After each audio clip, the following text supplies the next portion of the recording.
Vriende, julle wat in die noorde is, geniet die somer weer binne in die winter en julle wat hier in die koue kom van die Kaap sit, baie sterkte, waar ons nog steeds vriesende sneeu, reën, winter het.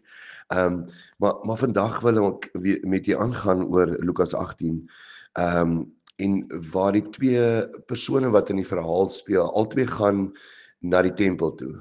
Dis 'n onbereidende tyd, onbereidende soort van die karakters, wat weet ons wie dit is nie, maar al wat ons weet is die een is 'n tollenaar en een is 'n fariseer. Nou, ons moet nie met ons brille op waarmee ons die Bybel lees, in 2024 terugkyk en sê, okay, fariseërs en sadiseërs was nie goeie mense nie. Nee, vriende, daai tyd in die samelewing was dit ongelooflike goeie mense gewees.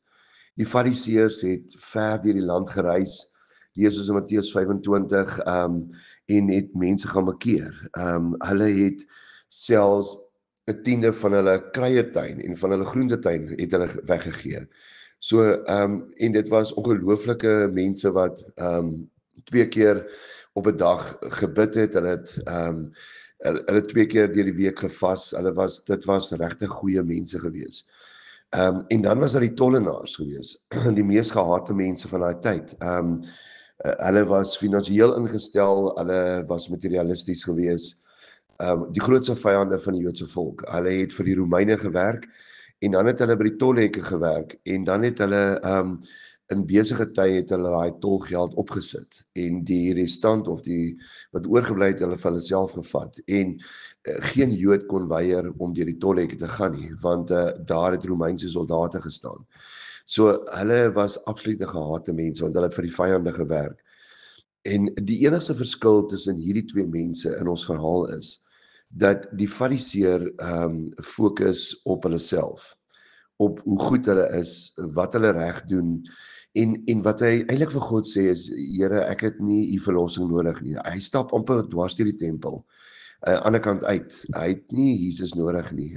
Hy is met al sy goedjies wat hy reg doen, in sy oë is hy reg. En dan is daar die tollenaar, wat net weet, dat hy het geen lysie voor God nie. En dan gaan staan hy net, en dan kan hy net sê, Here, ek is op u genade totaal aanwesig. Die verskil tussen die twee persone is, die fariseer fokus op homself, en op sy eie goeie goed, en hy fokus nie op God nie, waar die tollenaar fokus op God, om te sê, Here, ek het u so nodig. Vriende, en daarom gaan ons môre daarmee aangaan, maar wat ons vandag vir mekaar sê, en waar ons môre gaan praat, is dat hoogmoedige mense is gewoonlik ook liefdelose mense teenoor mense rondom hulle. Ek sê dit weer, godsdienst